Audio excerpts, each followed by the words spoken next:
welcome everybody here to the Shark tonight for our, 15th or so Raise the Deschutes seminar series. We've got a big crew online streaming tonight as well, so welcome to you all. My name is Kate Fitzpatrick, and I'm the Executive Director of the Deschutes River Conservancy. The DRC was formed in 1996 to restore stream flow and water quality using collaboration and consensus, and we've made some great progress over the years. I do want to say that I've going on my 20th year, and 20 years ago, we called the stretch of river we're talking about tonight below Wickiup that comes through Sun River the last worst place. That was Kyle. And it was the place that we actually couldn't make progress in for a very, very long time. And so from my perspective, what you're going to hear about tonight is really remarkable hope and progress. There's a lot more work to be done, don't get me wrong. We're far from fixing the river, but the progress that's happening now is really remarkable. So really excited to have Bridget here from Fish and Wildlife Service talking about that tonight, and I'll introduce our panelists in a minute. Before that, I just want to we want to acknowledge that we honor the Native people who have called this region home for thousands of years, and we are committed to join them in stewardship of our rivers for the next 7 generations. And I want to thank our sponsors tonight that help us keep this series free to the public. I should say for the first time, we put an optional donate button on, and we made some money tonight on this too, so we welcome people to do either one, but that was pretty cool. But our sponsors tonight are the Roundhouse Foundation, City of Bend, Sun Country Tours, Central Oregon Intergovernmental Council, and Remax Key Properties. Woohoo! And our in-kind sponsors, big hand for Matt at Hand in Hand Productions in the back that allows us to stream this, and you can sit and video or watch this from your home at a later date. So Matt does a great job. So to get right to our program tonight, first we have Bridget Moran, who is the Field Supervisor for the Bend office of the U.S. Fish and Wildlife Service. She is leading the development of the Habitat Conservation Plan currently in process in the Deschutes River Basin, and she advises the DRC as a board member on habitat and species needs. She also is a rad skier. You can find her at Mount Bachelor most weekends, and she plays keyboards in a rock band. Lisa Seals is our facilitator tonight, and she's a program manager for the DRC. When she's not bringing you the Raise the Deschutes seminar series, she is developing and managing the DRC's on-farm program, helping to modernize irrigation infrastructure and save water. She also helps to facilitate the Deschutes Basin Water Collaborative, bringing together almost 50 different groups to write collaboratively a water management plan for the Upper Basin. When Lisa's not in Bend, she's seeking other water on her new sailboat, which is an old sailboat, at the Eugene Yacht Club. So, with that, I am going to turn it over to your program tonight. I think you get to keep that for Jacob. All right. Thank you all so very much for being here. So now you know a little bit about Bridget and I, so I'm going to just ask you all a few questions to get to know you better, those of you that are in the audience. So how many people in this room have attended a previous Raise the Deschutes seminar? Wow. Oh my gosh. Okay. I'm really impressed. Thank you all for coming again. All right. How many of you live here in South County? Okay. All right. How many of you sort of actively watch what's going on with the river flows in this neck of the woods? Okay. Wow. So I feel like, should I just go home now and you be done for the night? Okay. It sounds like we have a pretty educated group, which is great. I do want to give you a little heads up that, in previous seminars, we've had sort of take-home messages at the end of the seminar, but this time we're going to try something a little different, and we have a little quiz. So I'm going to ask you all to pay attention and for the opportunity to win some swag. So pay attention because we will have our little quiz at the end. Okay, so I'm going to set the stage for all of you, and I think since given the number of people that have attended previous seminars, this is going to be old hat for most of you, but I think it's a good place to start. The Deschutes Basin is the second largest basin in the state of Oregon. This is not an official quiz question, but who can tell me what the largest river basin is in the state of Oregon? Willamette. Yep, I heard multiple people say it. Yes, so the Willamette, which is our neighbor just to the west, is the largest river basin. And I think the Deschutes is about 10,500 square miles, so it's a pretty large basin. It is I feel like unique, but not unique in the grand scheme of things in Oregon, because the Willamette also tends to run. Why am I not? Oh, there we go. So it runs south to north. So this still trips me up, even though I've been working in this basin for 13 years. When you say downriver, you mean up north. And when you say upriver, you mean down south. And it's the same for the Willamette. Whoops, Matt. So we're going to focus, in a moment, we're going to focus this evening on that area that's circled on the map, which is the Upper Deschutes, what we refer to as the Upper Deschutes. So affectionately, the area from Wickiup Reservoir to Bend is what we refer to as the Upper Deschutes. Sometimes people include also the section below Bend all the way to Lake Billy Chinook, but technically I think that's maybe the Middle Deschutes. So here's another non-quiz question. Does anybody know what the actual headwaters of the Deschutes River is? I heard it, Little Lava Lake. I feel like when we actually get to the quiz, you all are going to have to talk louder so that I can tell who has got the right answer. You're all being very shy. Okay, so focusing in specifically on this section of river below Wickiup, which you can see on the map with the arrows. You've got the arrows pointing to the two gauges that those of you that watch river flows, you may be referring to what we call the Wyco gauge, which is right below Wickiup Reservoir, and the Benno gauge. And Lisa, can you tell us why that's purple? Why don't you tell me why it's purple, Bridget? That part's purple because those are the areas that are affected by water management. So the storage and release of water. The others are natural water bodies. Thank you. I really appreciate that. All right. So back before Wickiup Reservoir was Wickiup Reservoir, and before they were storing and releasing water, the Deschutes River was known as one of the most stable flowing rivers in the United States.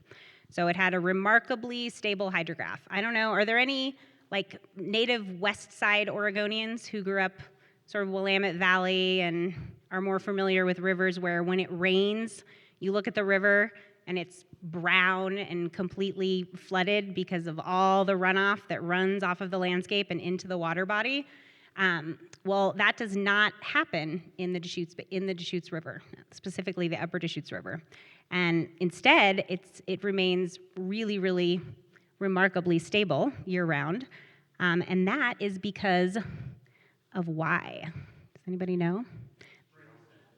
Spring-fed, yes, it's a spring-fed river, so the water that is feeding the Deschutes River is coming from underground, groundwater, and that is because of our super porous geology in this region. So if you look at this map, I love this map, it is all of the streams and rivers in the state of Oregon, all the surface water, and you'll notice what is conspicuously missing in Central Oregon. There's not a lot of streams and surface water, because all the water that falls onto the landscape for the most part is percolating into the ground, into the aquifer, and then it's being discharged as springs. And so it's feeding Fall River, Spring River. Those are spring-fed rivers that are, for the most part, discharging constant amounts of water, whether it's raining and pouring and snowing or 90 degrees. So, okay. So enter settlement, I should say resettlement.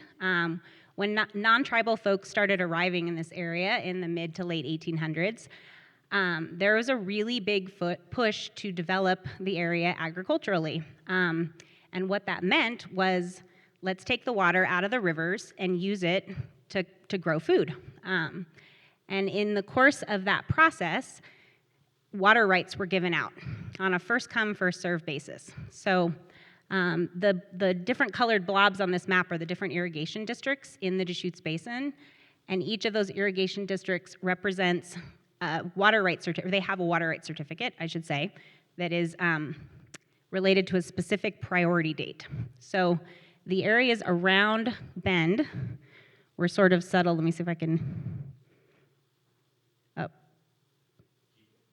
Okay, there we go.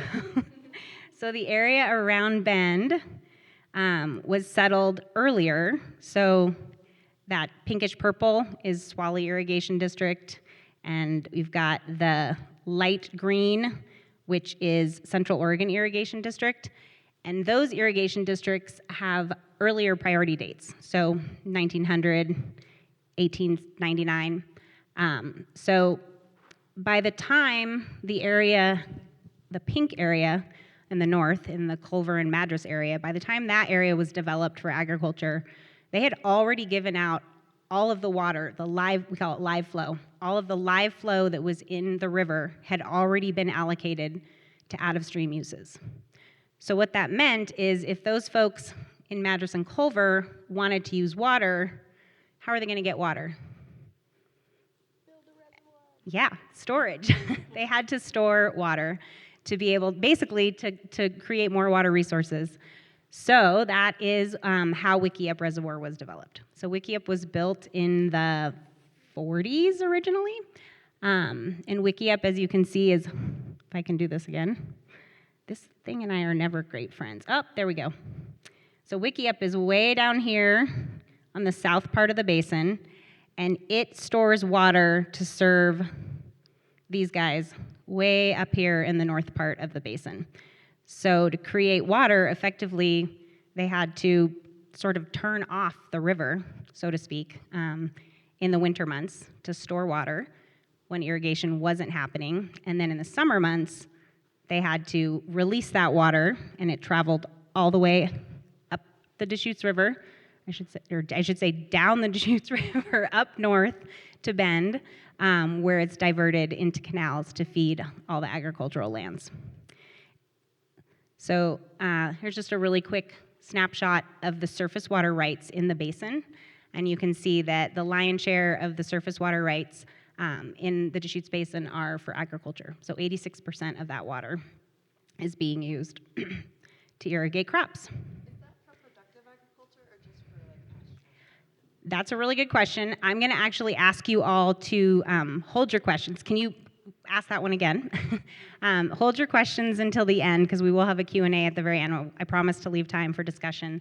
But yeah, if I do say something, I use acronyms all the time, and if I start getting all wonky on you though, like stop me so that I can describe what I'm saying for the folks at home, but I want everybody to be able to hear the questions. So we'll bring you a microphone when the Q&A time comes. So, okay, so here's a little schematic of what happens to the Deschutes River in the winter months, which is on the left-hand side, and the summer months on the right-hand side. So the winter months storing water in Wickiup Reservoir, so effectively reducing the flows on the upper river. Those of you that live up here may have seen this firsthand.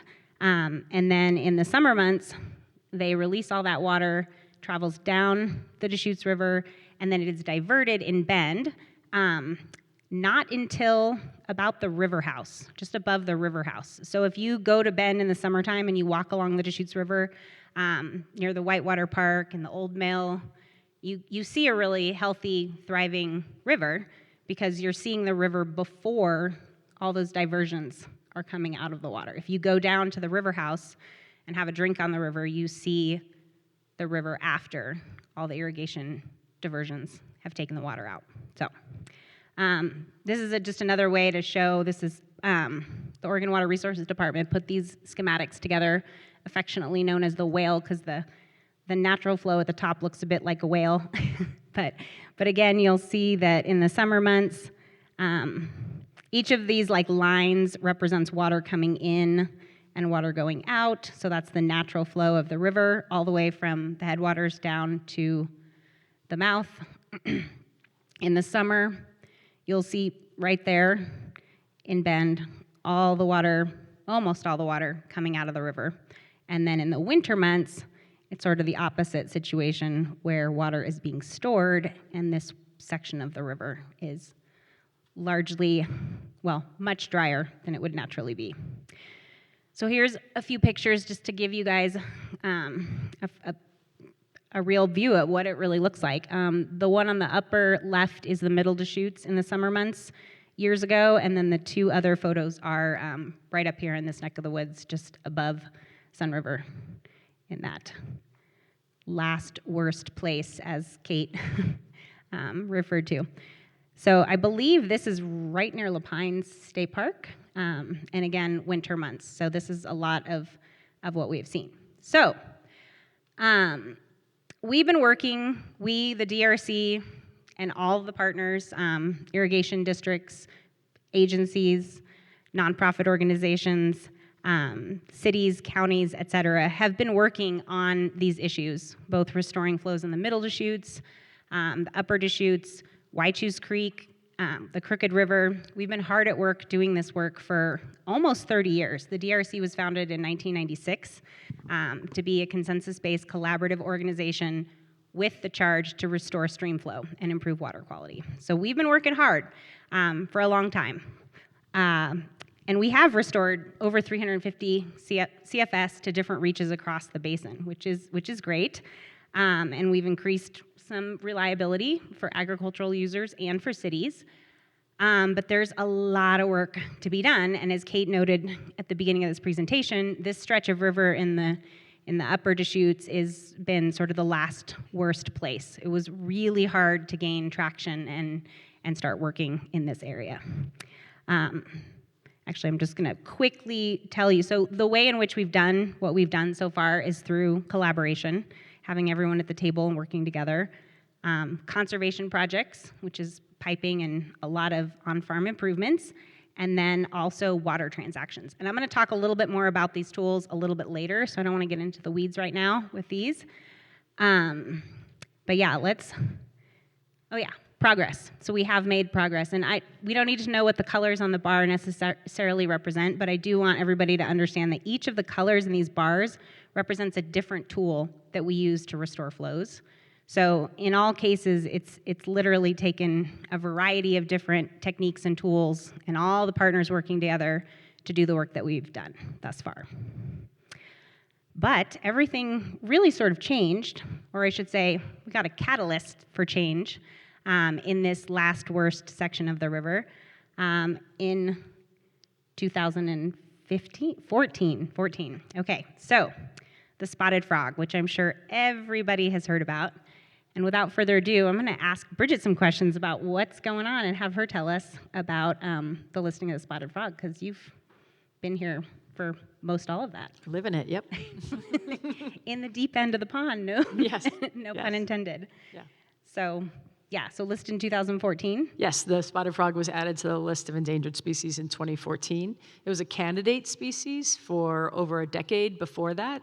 And a lot of times when a species is a candidate, it means it will be reviewed for a listing decision. And during that period, we try to do a lot of proactive conservation. Folks that have heard our work in the sagebrush east of town, when the sage grouse was going to be evaluated for listing, we worked with a lot of landowners there. We put a lot of great conservation plans in place. And as a result of that, we didn't need to list the greater sage grouse. So in this case, spotted frog was a candidate for a couple of decades, actually. And then when we made the listing decision, it was apparent that it had threats that required the protection of the Endangered Species Act. Yeah.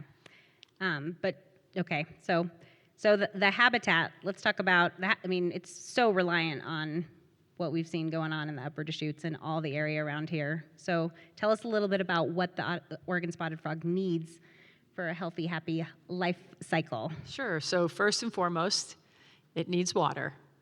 Water, water, water, water, water, water. And it's a very interesting aquatic animal in that, as a frog rather, that it needs water for all of its different life stages. So other frogs have a terrestrial phase where they're on land. But the Oregon spotted frog, which is native to this area, people ask that a lot, it is a native species, it requires water to meet all its life history needs. So whether that's, and we'll talk about the different life stages, but shallow water for breeding, or sufficient flows to ensure that the wetland vegetation is inundated so frogs can hide, habitat where it can move out of these overwintering spots. Sometimes those are in little beaver channels or in little lava pools and whatnot that it hides, but it needs water for all of its life history needs. And that primarily was the reason it got listed, because water management, but here in the Deschutes across its range, that was its primary limiting factor. So the spotted frog is found from the Klamath Basin to British Columbia. And in all of those areas, water is an issue. So that is primarily what it needs. This is a beautiful picture of the Deschutes River, and what we see in here, the yellow is the critical habitat, which is the areas that are essential for the recovery of the frog. But what we see in this image is how the river is really curvy or sinuous, as we would say. And when a river is really curvy like this, it has the potential for the river to slow down, for the vegetation to get inundated, creates these sort of like back channels where animals can breed and thrive. And so when flows are sped up, like when we have the irrigation water released in the summer at tremendous volumes, that can straighten some of these channels where actually some of these sloughs and whatnot can get cut off. The flow can be so rapid that instead of having this look like an S, it's going to look actually connecting up a little to the right, a little down, a little to the left. Yeah, right there. Like it would cut that off in a way. So instead of it having this curvy nature to it, it would just sort of like blow through that. And when you do that, you lose a lot of habitat along the way. So this is a beautiful image of what it should look like. And you can see the river is up in the adjacent wetlands. So this is prime habitat here. Yeah. Yeah. And here's what it looks like. This is what it looks like in person. Yeah. So this is not too far at Lapine State Park. This is a slough, really important area for where spotted frogs are. If I say where places are, please don't go look for them. Okay, just let them be. They got enough trouble. Happy to show you a picture. Happy to come talk with you about them, but please don't go looking for them. The people who could have permits to do so. We even have to have permits to do the work ourselves. Anytime we're touching or in the water adjacent to any endangered species, whether it's bull trout or spotted frog or whatever, we have to issue permits to ourselves and our partners to do the work so that we're ensuring that we're all trained properly, et cetera. But this is a really important area. Frogs breed in this area. And this is what it looks like in the summer when the irrigation water is flowing. And unfortunately, it doesn't always look like that. So we're going to walk through a couple of slides for what happens when the irrigation districts are through their irrigation season and they go into storage mode. Now, from a engineering perspective, or back up. I'm just going back to storage mode. I promise I'll go back to those. You're talking about storage. I can't talk that fast, and I talk fast. Right. So when we go back into storage mode here, the irrigators are done irrigating their crops for the season. Again, from a water management, engineering perspective, conservation perspective, even for a valuable resource, the agricultural perspective is let's store it. Let's save it for when we need it. We need it in the summer. Let's close the dam and hang on to it. Well, unfortunately, there are ecological consequences for that, and so that's what we've seen over the decades since WikiUp was built. That the upper river has been starved in the winter, and then the tremendous volume that comes out in the summer degrades and erodes the banks, and so you get some pretty steep banks, especially in the winter when the water is so low. You get this freeze and thaw cycle, and the banks slough off. So we've had some pretty significant damage to the upper river as a result. But in the spring, like now, flows are starting to come back on. Irrigation season's about to start.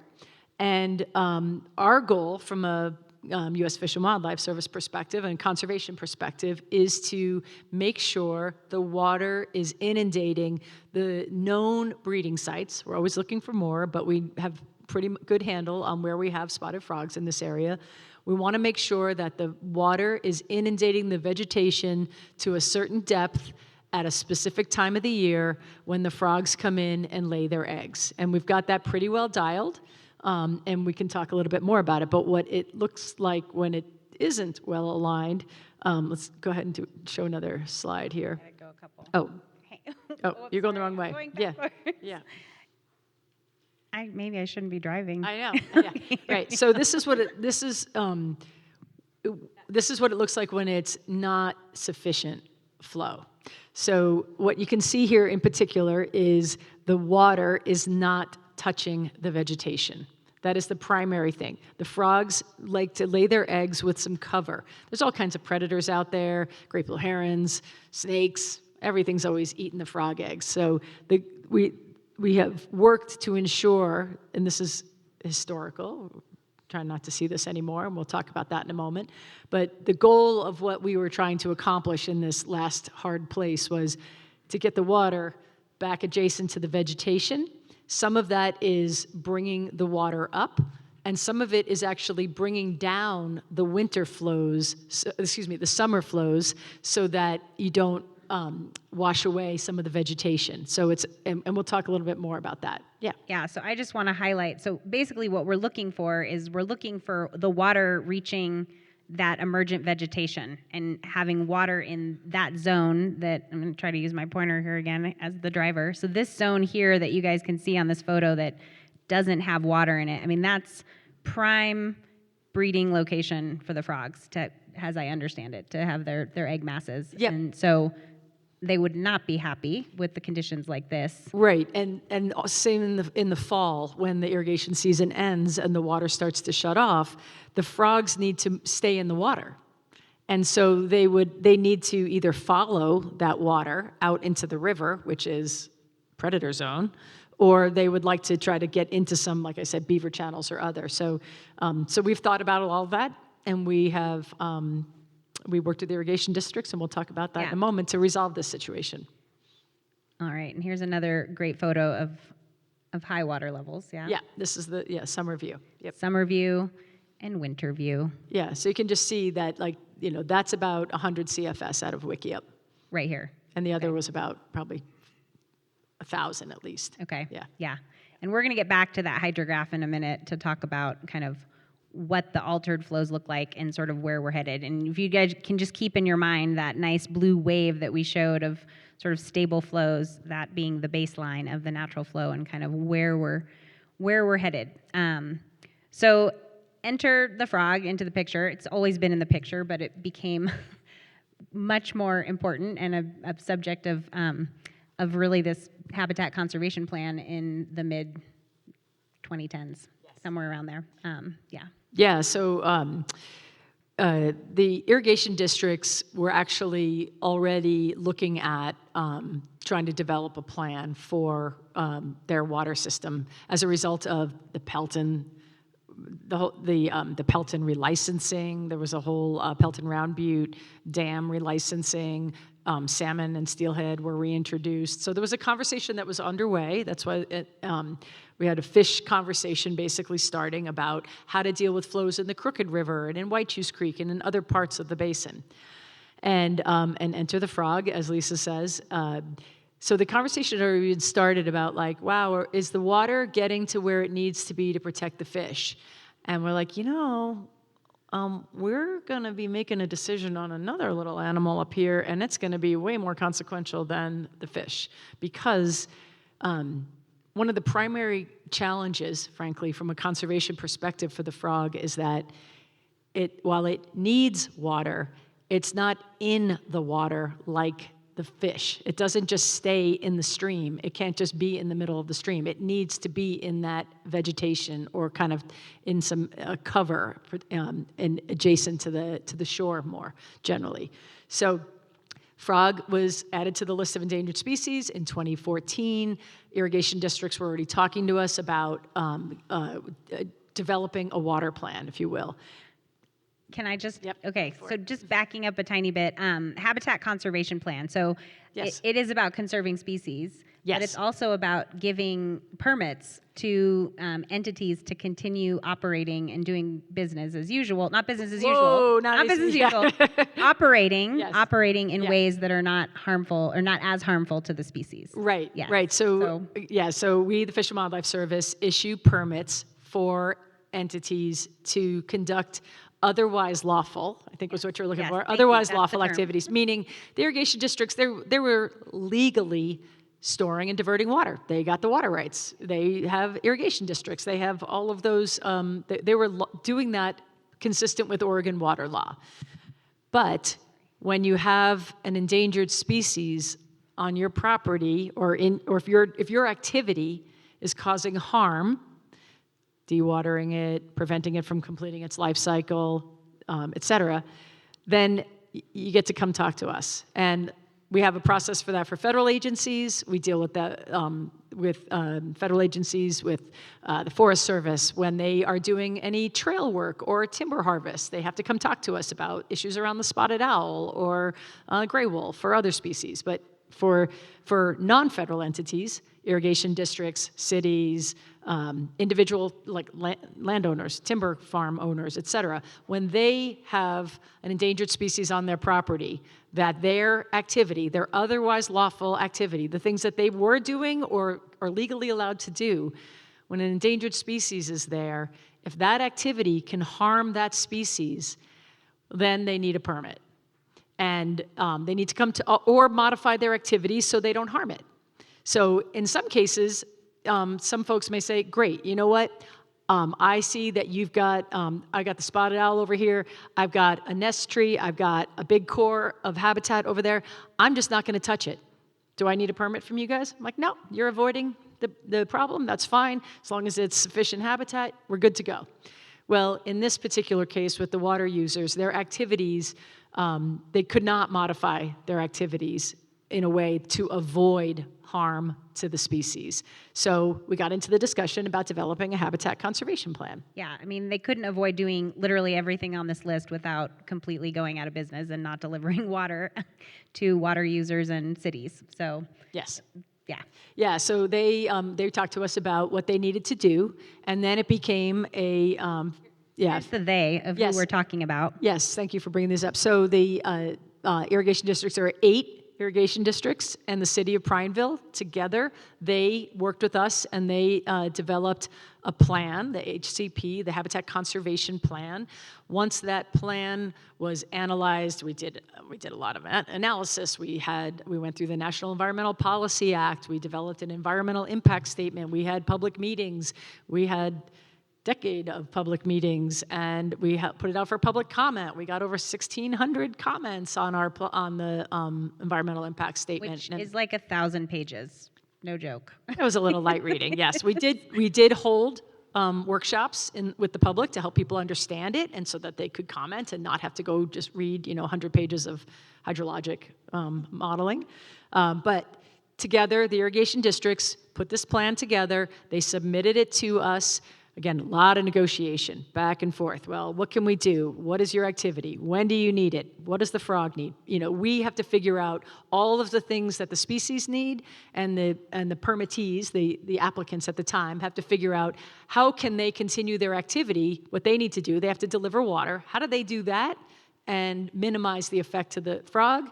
And we're trying to figure out how do we get as much conservation out of this agreement while allowing them to still meet their primary purpose, which is to deliver water. Yep. All right. So there's a lot of different parts and pieces to, as Bridget just described, to the Habitat Conservation Plan. And in a minute, we're really going to focus on the subject of this talk, which is pretty much that modify piece, the timing, volume, frequency of reservoir releases. So we're going to get into that. But I think you also wanted to talk a little bit about the other pieces of this program for conservation. Just broadly. And The just an overview. Yeah. So first of all, we completed the planning process in 2020, and we issued the permit to the irrigation districts at the end of 2020. And so they are now 4 years into implementation. But that completed over a decade of planning, which was a lot. Yes, I know it was a lot. They're hard conversations, I'll just say, but we got there. So the plan was approved. We issued them a permit, and that permit allows them to operate their water system consistent with the plan. So long as they implement all of the conservation measures that they have agreed to. And what they get in return, it's essentially an insurance policy. They get a commitment from us that we think, check, it's good for the endangered species, that's going to work. And that we would then defend it. We, the federal government, would defend the plan if it was challenged. And we have folks that don't love it. Of course, I love it. I worked on it really hard. I think it's really great. Don't tell me my baby's ugly, please. But no, generally, I mean, everybody has different. I don't mean to make light of it, but like we all have aspirations of what we want things to be, and so people sometimes legally challenge these plans after they are approved. It is a final agency action. It is a decision, capital D, as we say, that can be challenged by any member of the public, third parties, environmental groups, you name it. But once we've gone through that rigorous analysis and issued the permit, we put our mark on it that says we think it's good. We think it's good enough. We think it meets all the legal criteria in the Endangered Species Act. And if somebody's going to come and challenge the irrigation districts for distributing water, we defend the plan. So it is literally like an insurance policy. Now when folks get upset in certain areas, like, hey, I'm not getting my water, I'm like, that's your part of the payment that's your insurance payment, And when folks write me the hate mail because they don't like the plan, I'm like, and this is the other part of it with me defending it. So, and there's a lot that goes into it. I mean, again, it's a very long and detailed plan that has a lot of different parts and pieces, but focusing back on sort of the upper stretch of the river and exactly sort of how things have changed up here in recent years. I'm just curious, show of hands, how many people have been living in this area or paying attention to flows in the river for 10 years? Okay, great. Like a lot of you. So a lot of you have seen the river, like a lot of the pictures that we've shown in this presentation. You've seen it go from, I believe it was 20 CFS was what was generally being released in the winter months out of Wickiup Reservoir up to now it's upwards of 100. And as part of this plan, it is going to go, in 2027, it's going to go up to 300 CFS is going to be the jump in 2027. For the winter. For the winter months, Yes. excuse me. And then in 2033, it's going to go up again to between 400 and 500 CFS being released in the winter months. So that's getting back to sort of restoring that natural hydrograph. And that is, quote unquote, the payment, just to go to yeah. the insurance payment. Right. I mean, the irrigation districts are getting some insurance, as Bridget has been noting, but it's not without them agreeing to a plan to restore this stretch of river. And that's the journey that we're quite literally all on right now is, we need to figure out how to do that without putting all the farmers in Jefferson County and the Culver area and North Unit Irrigation District out of business, without literally just taking away Wickiup Reservoir as a storage facility. We're working on getting those folks the water that they need, while also meeting the needs of the river and the frogs. Yeah, can I go back to no, that? Sorry, you prompted me and I didn't do it. So the frog strategy for here in the Upper River has many pieces. You hear us always talk about the flow out of Wickiup. It's 100, it was 20, it's going to 300 or 400. There are many, many, many other parts of the conservation plan. It's the most visible and it's the one that people debate the most. But the plan itself has a whole feature on stabilizing the levels in Crane Prairie Reservoir. Crane Prairie probably used to be an amazing just whole wetland complex, but that has a pretty healthy population of Oregon spotted frogs, and so that is not the irrigation districts basically gave up a majority of the storage in that, and so we stabilized that because when they would drain it in the summer and fill it back up, the frogs would be stranded. So we do that in a much more gradual sense. They fill it first. They get it to a reservoir elevation right now. It's about 48,000 acre feet. That puts the water right up in the vegetation in the perfect breeding spot. The team was up there Monday counting egg masses while it was snowing. Yep, looks like that's beautiful. Like all that's perfect habitat right there. Submerged aquatic vegetation. So anyway, that's a huge piece of it. We don't really talk a lot about that. We talk about the flows below Wickiup. And then there's a conservation fund and a whole bunch of other restoration pieces. Yeah, and I actually failed to mention that, pre-HCP, the irrigation districts did have storage rights in this reservoir as well. So it wasn't just Wickiup, it was also Crane Prairie that was storing water to be delivered in the summer months as well. So Crane Prairie would see, as Bridget described, like pretty drastic, flow alterations based on that, again, storage of water in the wintertime and release of that storage in the summertime. And they have, for the most part, given up most of the storage rights in Crane Prairie. They still use a little bit of water from Crane Prairie, but the goal is to keep it nice and stable so that it looks like this, so the frogs have a great place to be. Yeah, and they'll take out about 15,000 acre feet of storage, but instead of pulling it early in the season, they'll wait till after the frogs grow their legs and they're mobile, and they can move out of they can follow the water as it starts to come down. So this is back to that, like sort of stabilizing that. We hold it till about, I think it's mid-August or mid-July, and then once those dates come in, then they start moving the water into Wickiup and pulling it down from there. So they kind of move the water around between the reservoirs to optimize it for the frog. Because when they're in this part of their life cycle is when you absolutely don't want to take all their water away from them. I mean, if they had all just laid their eggs in that nice emergent vegetation with nice water, and then you start draining that so that it's accessible to irrigators, that's not good. Yeah, this is a picture of an egg mass of spotted frogs. And this is actually a still image from a video that's on our website that's absolutely beautiful. It's like a 7-minute video, and it basically flies from Wickiup Reservoir down, and with some of our experts talking about all the habitat. So we've got a link to that later if anybody's interested in it. It's a really beautiful production that Freshwater Illustrated did for us. Yeah, and I actually want to give Fish and Wildlife props. They have a really beautiful story map on their website, and I've got some links up here shortly for you all to access those resources. But the story map goes through and will actually walk you through the different conservation measures in the different parts of the basin. So tonight's talk, we're really pretty exclusively focused on that section in the Upper Deschutes. But if you're interested in some of the other conservation measures that are part of the HCP, because there are many, that story map is a really great way to look at that stuff, and it's pretty accessible too. It's not 1,000 pages of an EIS that you have to just lightly read over a cup of coffee. Just a few clicks. A few clicks. Okay, so now we're getting to the hydrograph and what.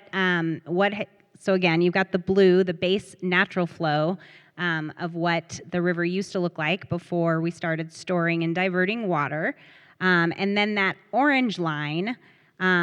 That is the pre-2015 flows. So we took the hydrograph from that blue line to that orange line, essentially like turning off the river in the winter months, coming down to as low as 20 CFS, which it sounds like many of you have actually seen what that looks like, and then going up to, maybe 1,800 or 2,000 CFS getting released from Wickiup Reservoir. So that is what it used to look like. The green line, let me see if I can use this thing right. The green line is kind of where we are now.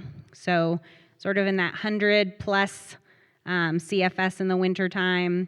And then see this little area in here is the ramping that we're talking about in the spring, kind of what we're literally witnessing right now. Water is starting to be released for irrigation, but we don't want to just all of a sudden, pour it all down the river one day after it's being dry. So it's kind of getting ramped up slowly, and Bridget can talk to us a little bit more about those specifics. And then the cap of how high it can go has come down considerably already. And then the darker blue line is what's going to happen in It's actually 2028. 2028, sorry. Yes, that's right. Okay, 2028. I'm like, what year is it? No. We started in 2020. So Okay. year 1 was 21, year 2. That Made it does easy make for it counting. Yeah. Easier. Yeah. That makes it way easier, yeah. And then sort of the ice blue line is where we're headed, right? So eventually when we get to the third phase of the HCP in 2033, that lighter blue line is the hydrograph that the river will be experiencing at that point in time. And so you can see that it's a lot closer to the natural hydrograph than the orange line. I mean, it's leaps and bounds closer, which is not only good news for the frog, but it's really good news for the entire river habitat. And the reason that it doesn't mirror the natural flow entirely is because we're all living here and we all need water. So unless we all pack up and leave the basin and stop drinking water and growing food and things like that, we're never going to mirror the natural hydrograph exactly. But the last phase of the HCP gets us pretty darn close. Yeah, maybe just jumping in that the plan itself is a 30-year plan, so long period of time to have the habitat recover. And that last phase, when we get to that highest flow, that's sustained for the longest period of time. So from 2033 through 2050, we'll be at that highest flow in the winter and that capped flow in the summer. And I mentioned earlier that like capping that flow in the summer is important so that as the flows over time, when the flows aren't as high in the summer, it allows that vegetation to grow back closer to the river. So you can imagine when the flow is super high in the summer, nothing can really grow there because it's submerged. And so that just creates that distance when the water goes away for where the vegetation is near the water. So over time, we'll be doing active plantings in areas when the water comes down. As when we get into those later phases, we're not going to do it now because they would still get inundated in the summer, but we'll do some active restoration, meaning plantings, all the native vegetation, et cetera. And then also some passive restoration will occur. Plants will naturally just sort of, because they won't be killed by the submerged vegetation and the high flows, they will naturally sort of fill in an area. Like when you see, I don't know if anybody's followed, I used to live in Washington, so the Elwha Dam came out. They planted a lot. The same thing's going on in Klamath now. They're planting a lot, but it's amazing just letting it go and seeing how quickly it comes back. Like the Elwha looks like a river again. And I mean, it was a reservoir for a really long time. So a lot of work to do along the way, but that last phase is the longest, and we're excited about that. And this is just a really good point for everybody to understand is like the idea of restoring the flows and then restoring the habitat, like those two things go hand in hand. Like we can't do one without the other. I mean, I think this is one of the interesting things. A lot of people can't wrap their brain around the work that the Deschutes River Conservancy does because we restore flows. We don't go out and do plantings or help restore oxbows or sloughs in terms of like actual vegetation. Like we make sure the water is there to make it possible to do the next phase of restoration. But we would be lost without that next phase of restoration. Like in the case of the frogs, I mean, they literally will still be high and dry if that vegetation isn't where the water level is when the water level comes back down. So those two things work hand in hand, and hopefully just talking about that helps everybody understand the DRC restoring flows, and then a lot of our partner organizations like the Upper Deschutes Watershed Council and others restore the vegetation and do the actual earth moving that's part of restoration. Yeah, that physical habitat restoration is thank you. key, absolutely key for this. And the HCP, like what the irrigation districts can provide was water. And when we were, negotiating with them, they're doers, right? And they got a lot of big equipment, and they're like, "I'll get up there, I'll just make that frog habitat for you." I was like, "Yeah, we'll take care of that part. You give us some water, like we'll work with our partners and we'll do that." But until the flows were committed to, nobody would invest in doing that work because who's going to go out and invest money to plant a lot of vegetation along the side of the river when it's going to get blown out? Yeah. It's just whether you're the Forest Service or a private landowner or an entity that provides funding, that's not something that can happen. But now, since we do have the plan in place, I always say we're all pulling on the same end of the rope, and we're able to bring tremendous resources to the basin. Yeah. Yes, so the Habitat Conservation Plan and the frog provides a catalyst, and it gets us all, as you just said, pulling on the same end of the rope, right? We're all working together, but there is still a tremendous amount of work that needs to be done to get from where we are today and the green bar up there to that blue bar, right? I mean, that's a lot of water, and without the projects that we're working on and the tools that we use, that would come at the expense of literally putting pretty much that whole pink blob on the map, which is the Madras, Culver, North Unit Irrigation District, which are the most junior irrigators in the basin, completely out of business, right? So, Yeah, and maybe just jumping in there. So the plan commits the irrigation districts to basically put water in certain places. So that's what it looks like in the winter. That's what happens when you have tremendous volume going down the river in the summer and then shut it off in the winter, freezes, thaws, sloughs off, and then in comes that tremendous volume again the next summer. So this is pretty high up in the area. This is not a good spotted frog area, so I'm not saying this needs to be spotted frog habitat, but this is just what the consequence of storing and releasing for many years.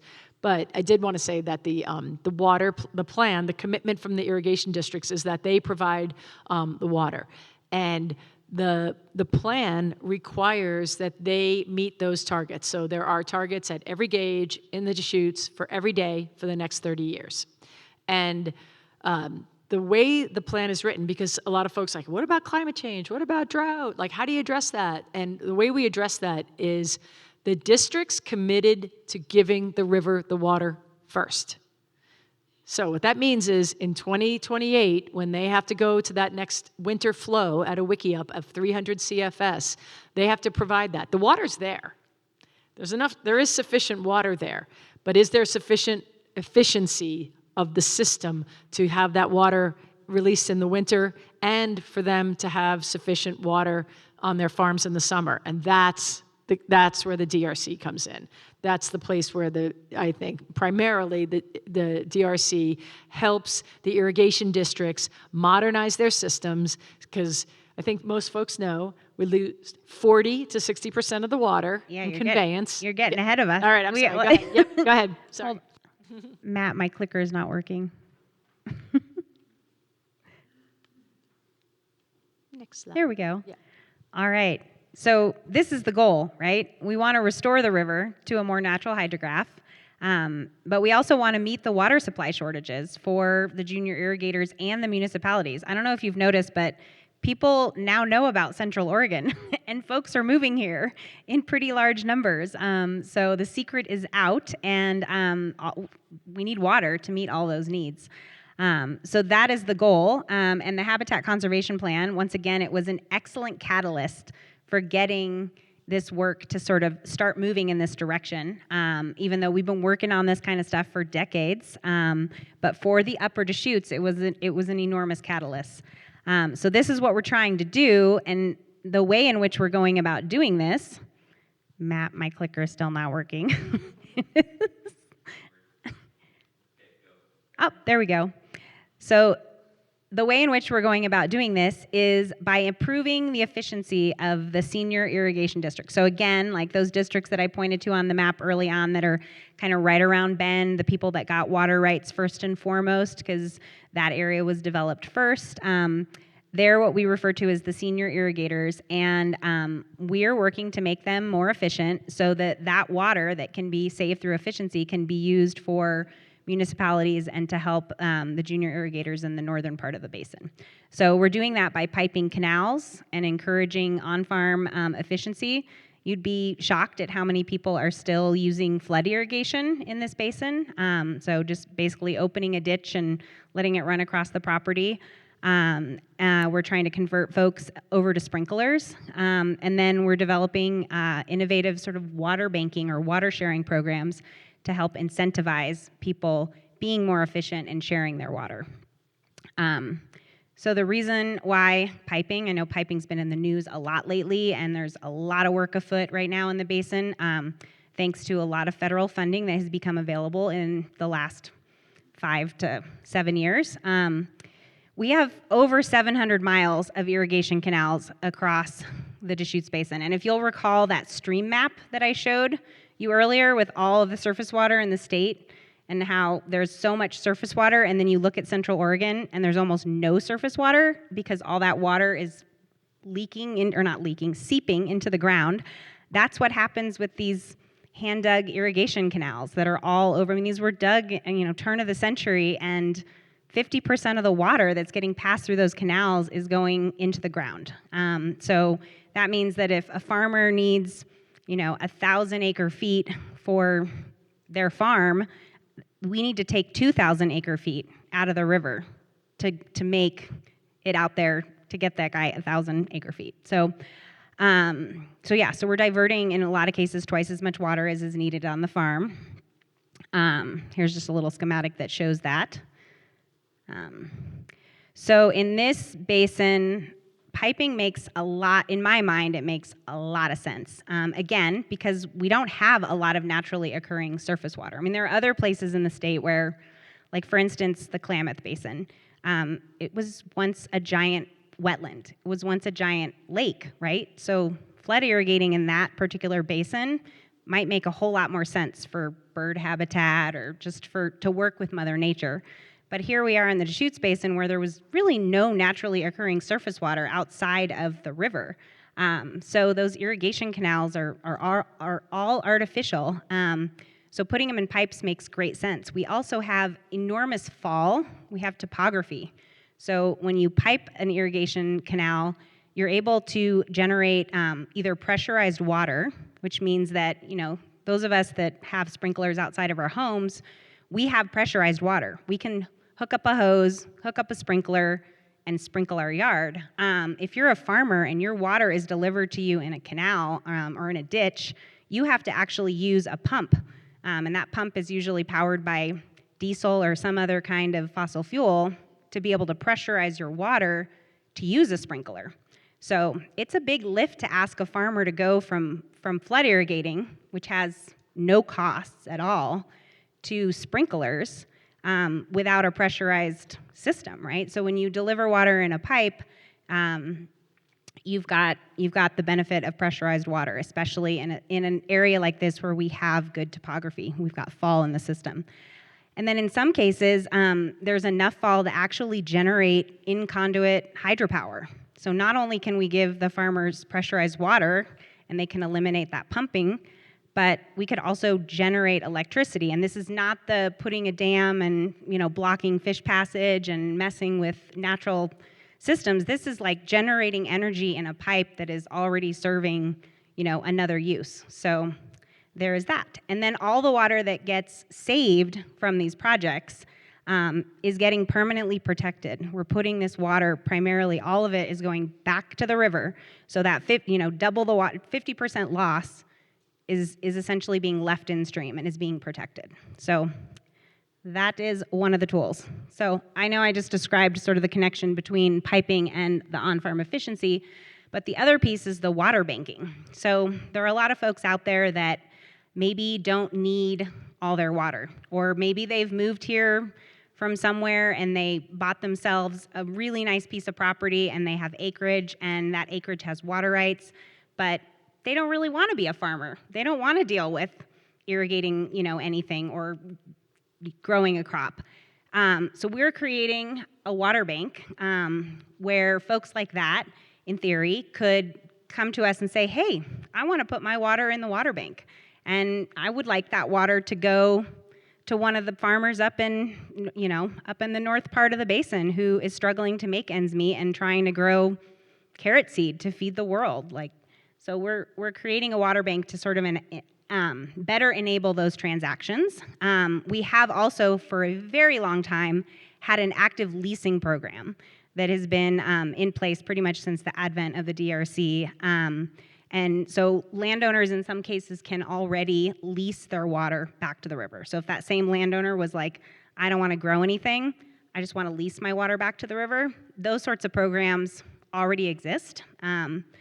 However, in some cases, being on a really antiquated ditch and getting your water that way limits your ability to lease water. Because if you're on a ditch that is served by, let's say that ditch serves 6 other patrons, and 5 of the people on the ditch say, we don't want to farm, we want to give our water back to the river, we're going to lease our water in stream, but the last landowner at the bottom of the ditch needs their water, the rest of those landowners, their water is actually needed to push the water in that old antiquated ditch, to push it all the way to the end so that farmer can get his water.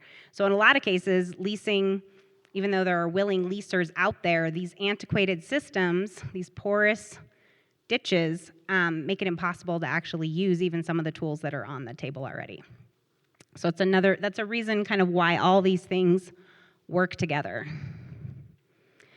All right, I just want to make a nod to say that all this work that's going on is being funded by a whole bunch of great entities out there, federal and state partners, as well as foundations, the Pelton Fund as well. So the Natural Resources Conservation Service is funding a lot of the big piping projects, as well as a lot of on-farm programs. The Water Resources Department is also helping with a lot of this. We've got Deschutes County has put some money up through the American Rescue Plan Act Fund, ARPA, WaterSmart and Bureau of Reclamation, OWEB, which is the Oregon Watershed Enhancement Board, and then the National Fish and Wildlife Foundation, along with the Pelton Fund. So these are just, I may have left someone out, but these are the primary funders. So this is who's helping to make all this work possible. Okay, now, last but certainly not least, we are in Sun River, so we wanted to talk a little bit about how Sun River has been a great partner. Yeah, thanks. So there's a very healthy population of spotted frogs here in Sun River. A lot of that is likely due to the weirs and the impounded water. You have water, like I said at the beginning, the frog needs water all year long, and you guys, or not you, but Sun River folks, create that habitat. There's water in the vegetation all year long, and that has proven to be amazing for the spotted frog. Now, there are things that will need to be updated as well as the flows change, but we've been working for well over a decade with the Sun River Homeowners Association as well as the resort. Both the resort and the Homeowners Association came forward back in 2014 when the spotted frog was listed, and I'll remind folks we have the Spotted Frog Cafe here. It's like they've been believers since the beginning, so we want to give everybody down here a shout out. But both the resort and the Homeowners Association developed management plans to ensure that the water would remain in the habitat in a manner that supported the frogs. And as a result of that, they got it's going to get wonky. I'm going to try to do it easily. They got an exclusion from federal critical habitat. And critical habitat is when we do a listing, when a species gets listed, not only do we identify the species, we also do a separate rule that says, and here's all the places it needs. And if we think there's an area that is doing something better than what we would bring with that federal rule, we give them an exemption as basically a reward for doing proactive conservation. Well, Sun River did that over a decade ago. We finalized the critical habitat part of the rule in 2016, and this geography was excluded so long as they maintain their management plans, which they have. So we've had tremendous success with great partnerships here. My pitch while we're here is also that we do a lot of surveying. Jesse's here. He does the surveying. He's a great partner. But we're always looking for other landowner partners to invite us on your property.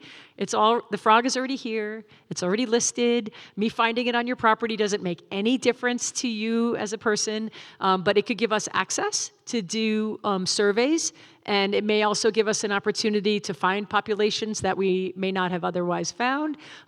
Maybe it gives us an opportunity to educate you and your neighbors, or it may give us a different viewpoint to the river that we haven't seen that would maybe give us an opportunity for a restoration project that is a potential that we hadn't thought about. So Jody's here. She does amazing work with all the landowners down here, and I would just say, whether you're talking to her or talking to us, or talking to Jesse, we all work together as a team behind the scenes, and we've just really appreciated the partnership with Sun River, and always looking for more people to join the partnership.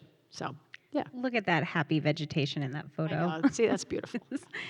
Okay, so without further ado, I believe it's quiz time. So we're going to do a quick quiz, and again, this is for Schwag. And so I'm going to ask a question, and then you can shout out the answer, but I need you to or should I have you all raise your hand? No, I don't know. This is hard. I'm going to have you shout out the answer, but you need to be, some of you are being, you're being timid. You need to be loud enough for me to actually be like, yes, I heard the answer from that table from you, first and foremost. And then we're going to go into Q&A, so you guys can ask all of your burning questions. I already heard a really good question up here at the front of the room earlier on in the presentation, so hopefully we'll get back to that one along with others. So without further ado, we'll get back to those. It's quiz We'll come time. back to that. Yeah. All right. Which section of the river is considered the Upper Deschutes?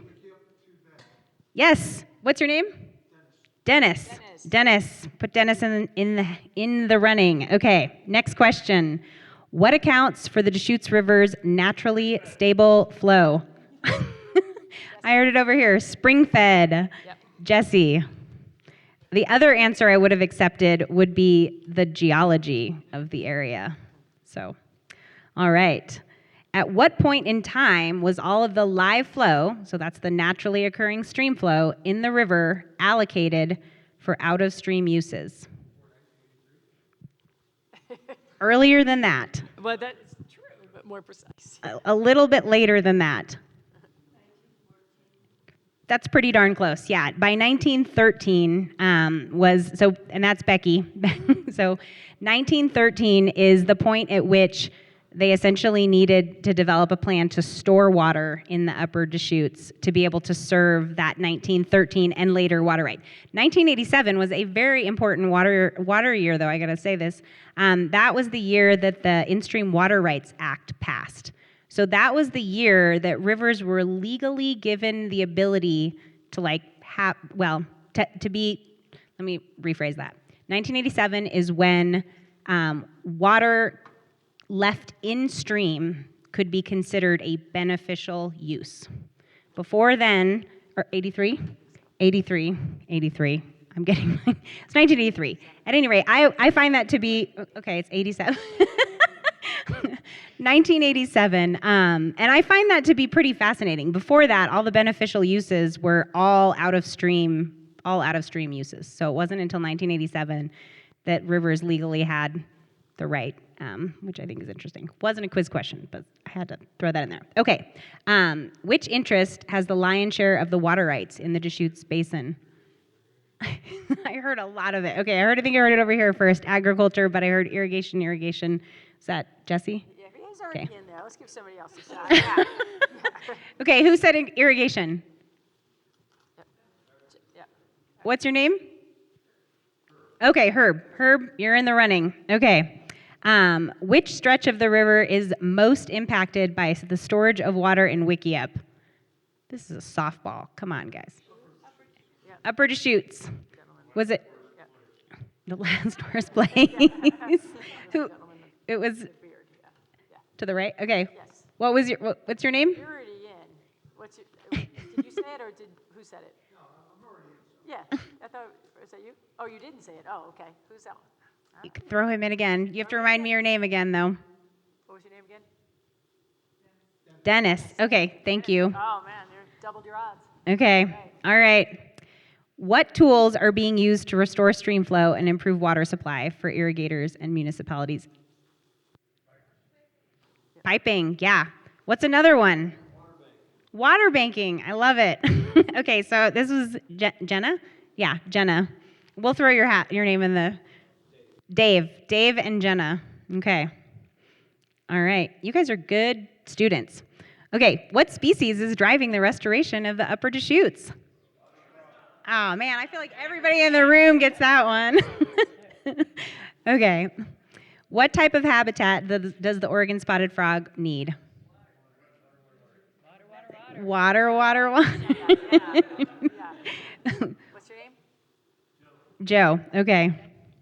I'll also add the vegetation. The vegetation is really important, that emergent vegetation. Okay. Why are we piping irrigation canals? That was so many. Okay, somebody said it in the back. What's your name? Yeah, what's your name? Heidi. Okay, all right. I feel like you guys all got that one as well. And then last but not least, what's the goal of the conservation work in the basin?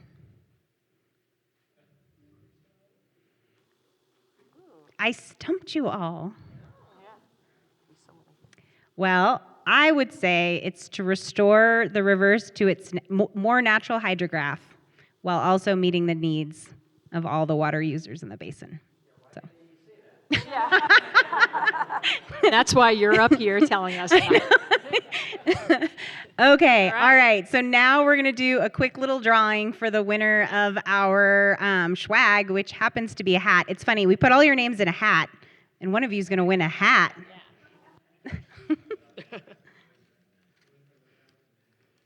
It's almost like we planned this, except for that we didn't. Joe is our winner. All right, way to go. Thank you all for participating in our first Raise the Deschutes quiz. If you liked it, I think we'll do it again.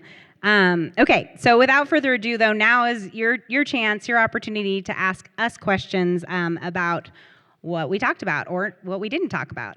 Okay, and real quick question or real quick point for everybody who has questions in the room. Jacob over here is going to come by with a microphone, and we're going to ask you to ask your question in the microphone because we have an audience at home who wants to hear your questions as well.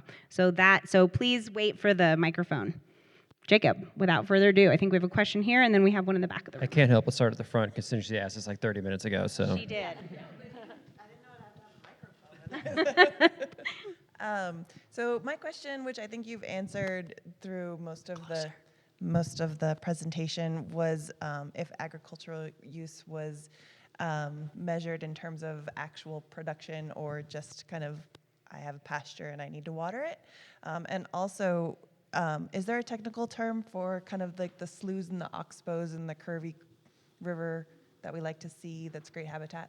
We call it like sinuous. Sinuous? Okay. Like sinuous habitat. Yeah. Okay. But I'll let you cover the other part of that.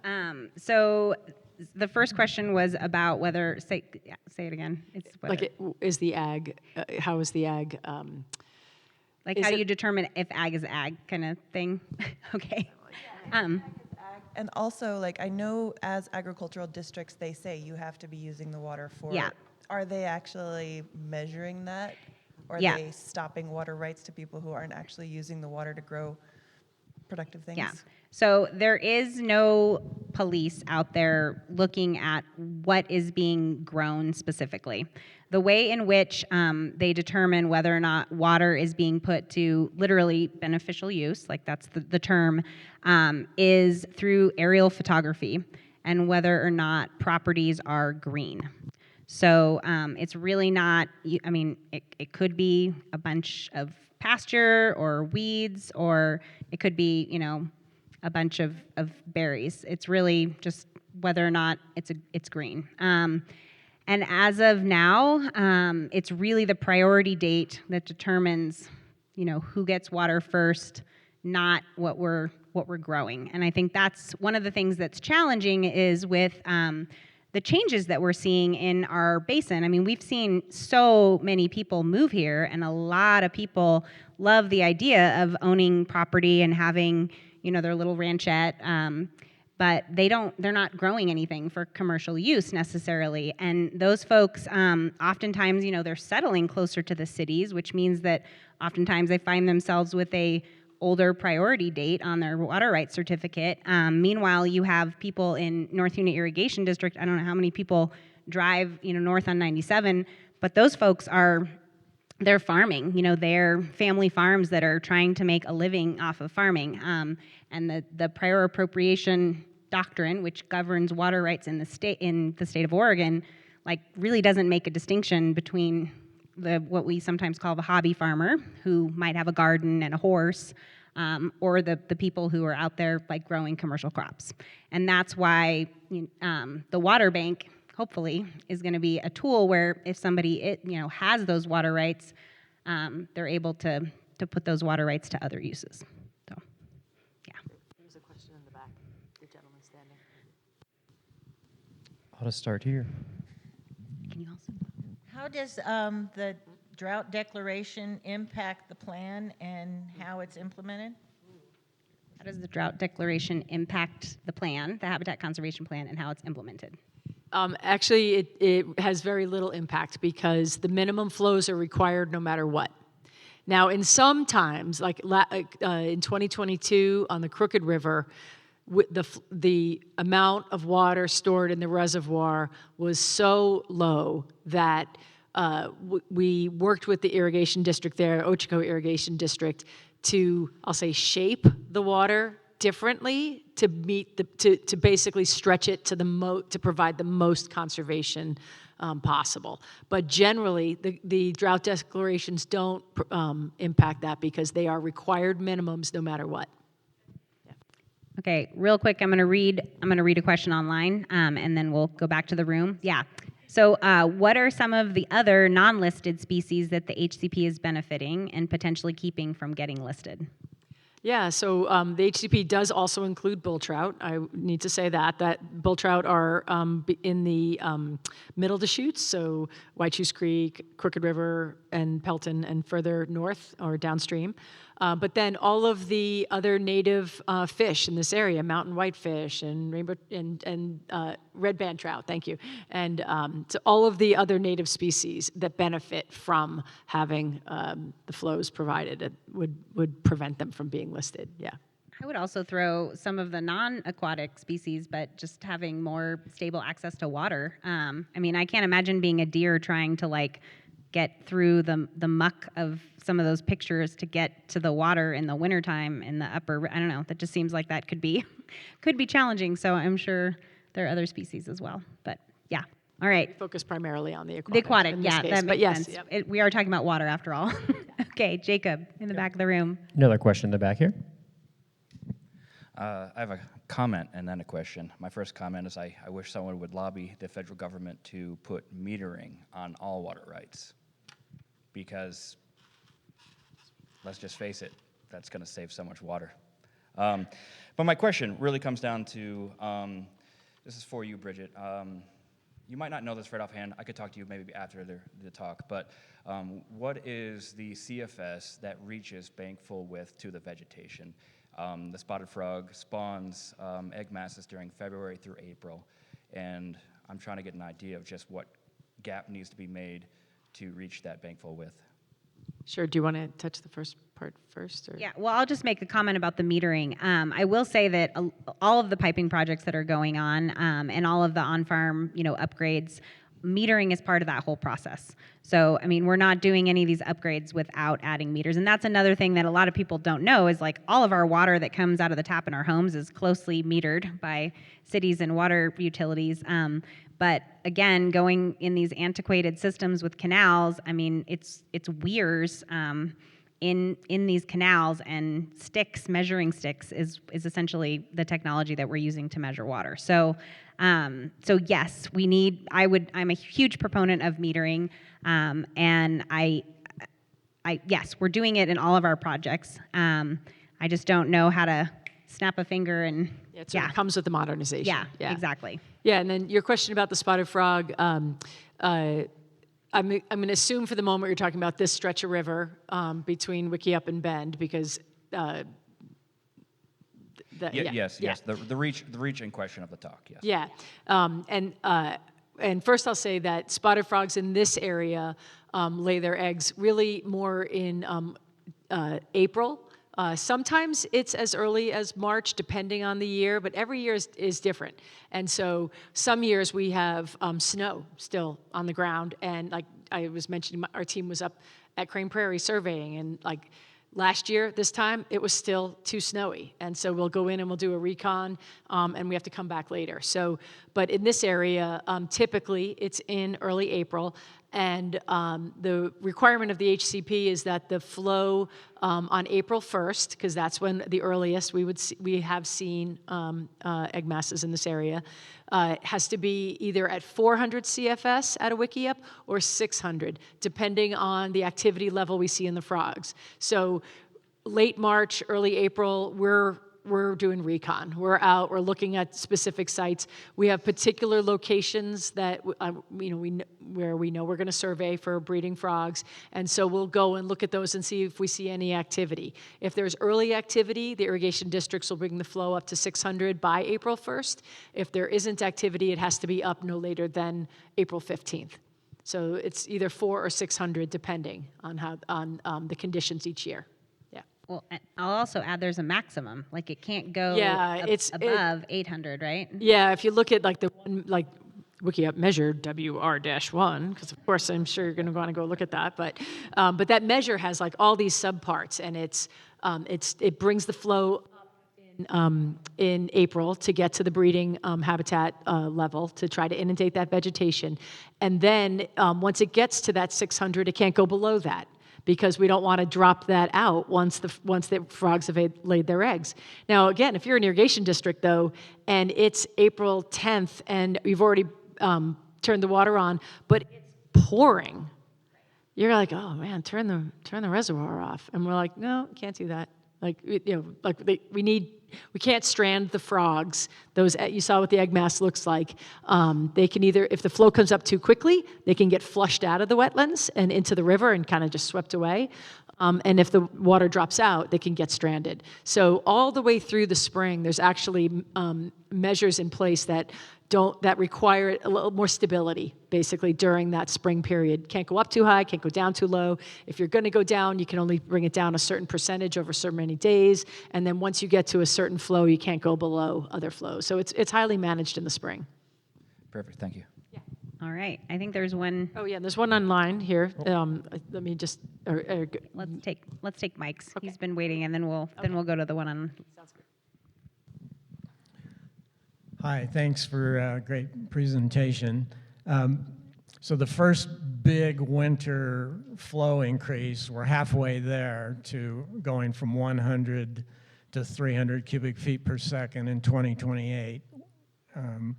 So there's a lot of news reports of, funding for piping projects, piping being done, the water banking. So the conservation effort is clearly underway.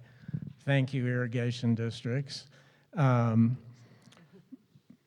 question is, what happens if, despite their good effort, they really haven't saved enough by 2028? Does the permit legally, you turn it up to 300 in the winter, no matter what state they're in, or is there a negotiation? How does that work is question one. And question two is, as long as they continue in good faith to make the improvements. So it's basically, if there's a problem or some piping doesn't get finished, who takes the shortfall? Yeah, great question. Thank you, and thank you for being a longtime supporter of our programs. The river gets the water first. That was the commitment. That is what the irrigation districts wrote into their plan. Instead of developing a plan that had a dry year plan or a wet year plan, they established a minimum plan. And a lot of folks asked us at the time, like, we go from 100, and then year 8 goes up to 300. It's like, why didn't we do 100, 120, 150, 200?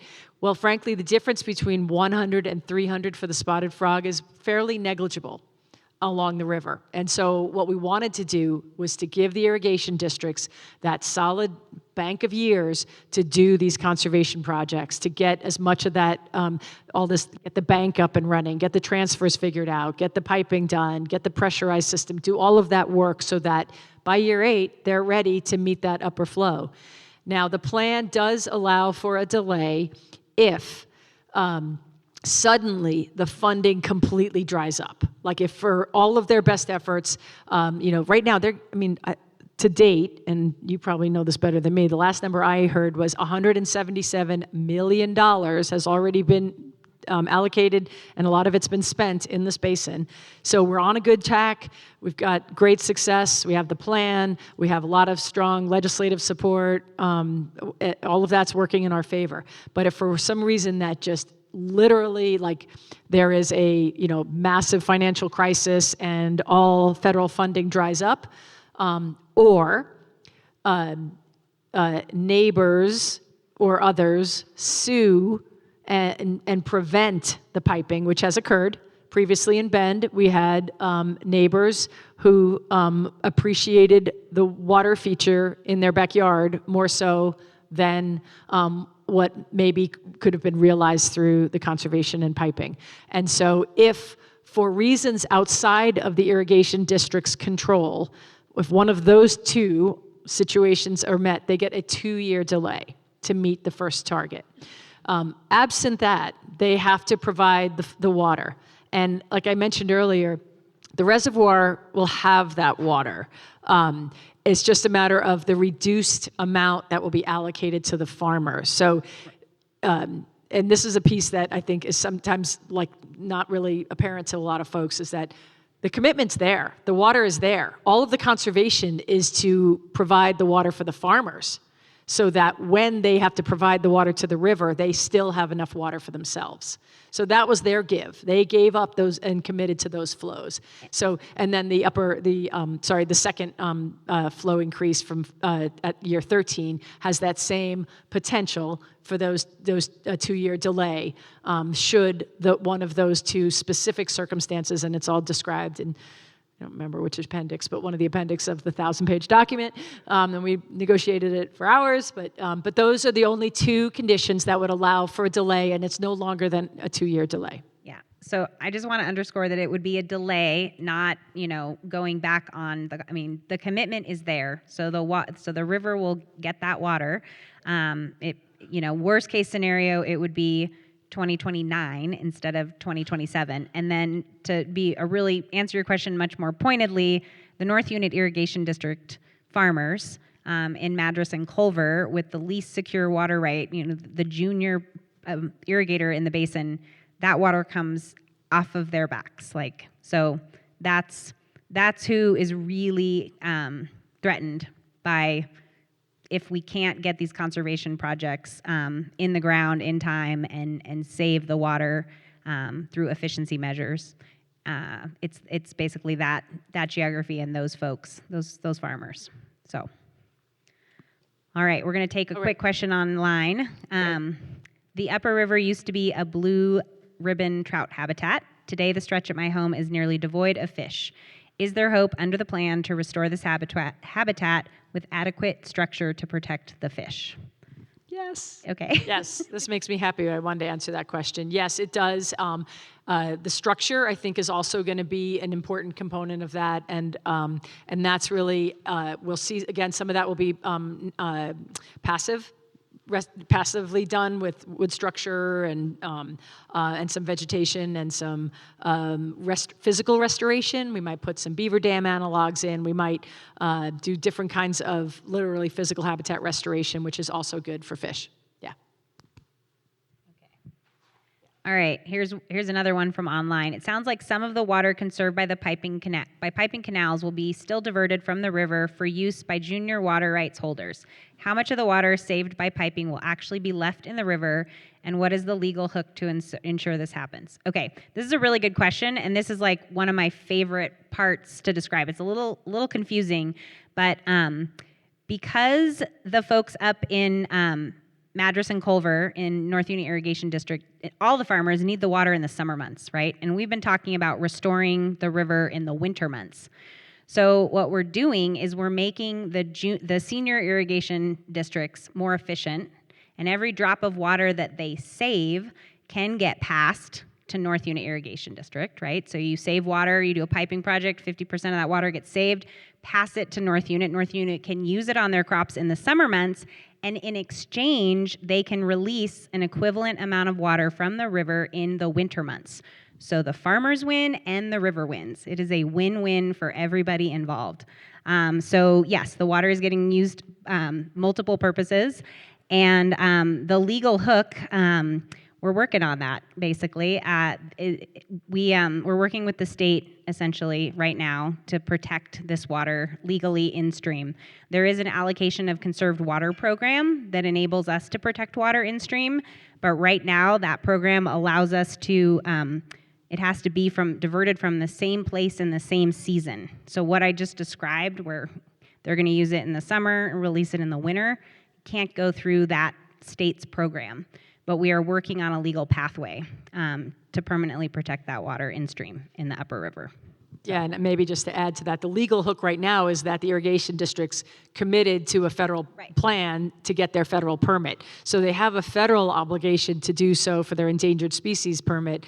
DRC and the Water Resources Department and others are working on the state Oregon water law side of that to do that, to manage that, to modify the water rights to permanently protect Yeah, that so the legal hook is the Habitat Conservation Plan. I mean, that is the regulatory mechanism that is ensuring that that water does stay in the river. So, and I think we had one more question up here. Well, Well, actually, there's two all of a sudden, but there's one right here before you. okay. So to qualify before I ask my question, I'm pro putting the river into, or putting the canals into the piping.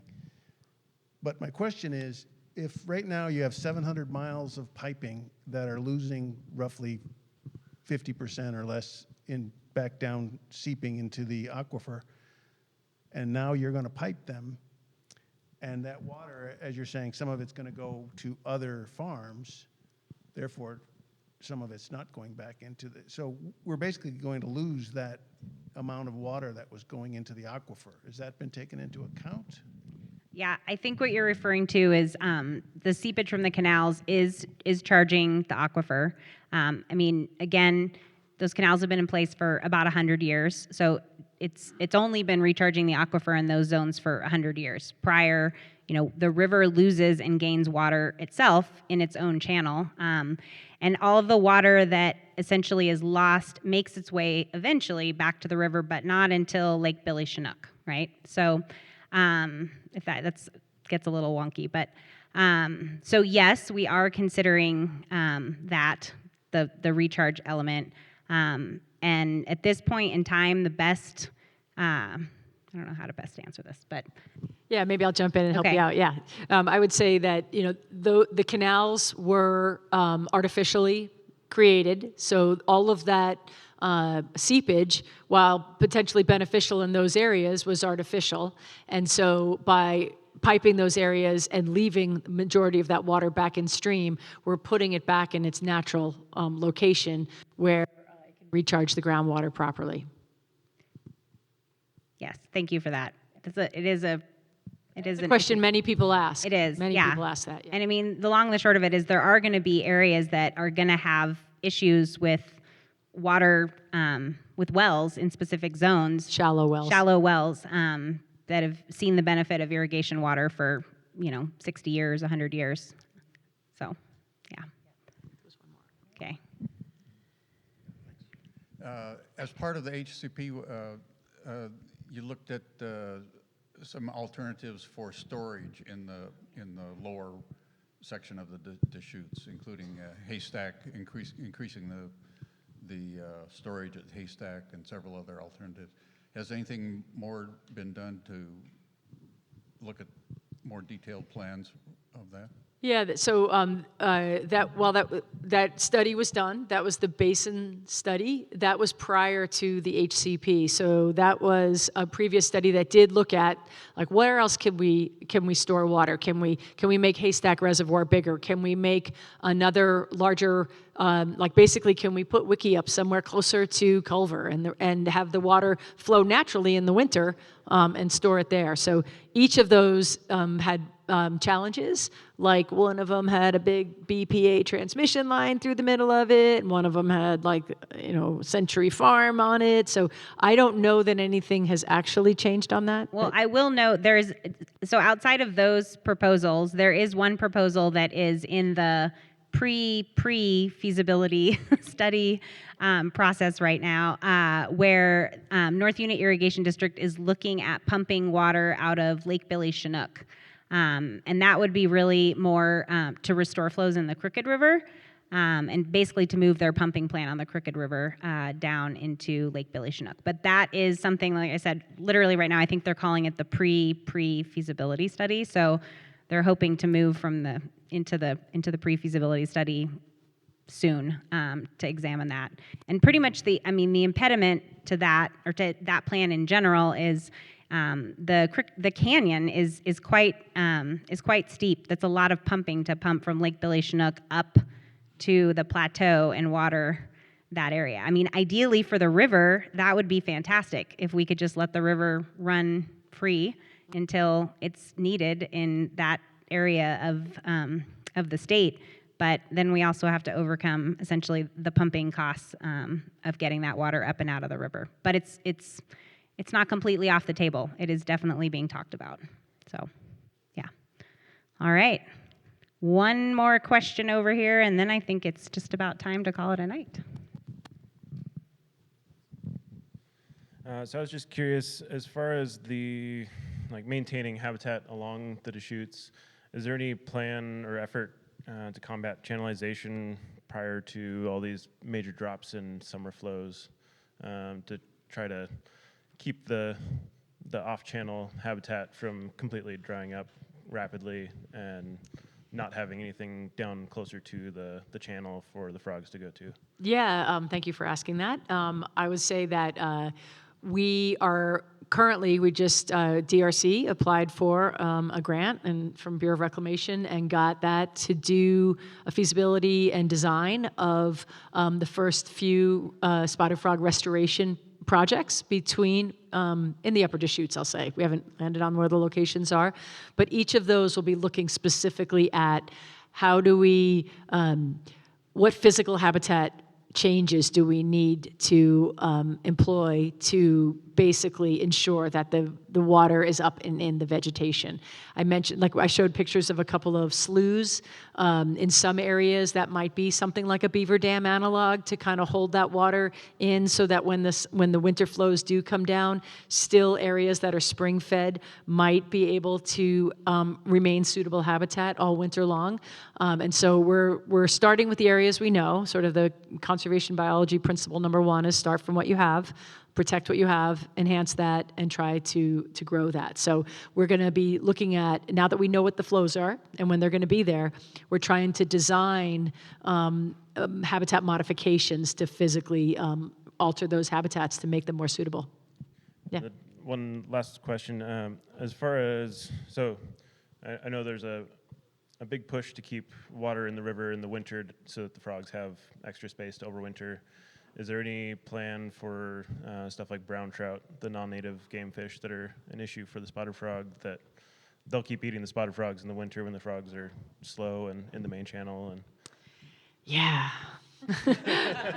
Get out Those fishing. invasives, man. Yeah, get fishing. Yeah, Go the catch 'em all. invasives, the non-natives are a problem everywhere, to be really honest. Our goal is to give the spotted frogs the strongest chance of meeting their life history needs, because spotted frogs in general and spotted frogs also, they produce many young because many get eaten. So that's part of their life cycle, is that they are, as we say, R-selected or K-selected. Everybody remember biology? R-selected are like rabbits. They make a lot.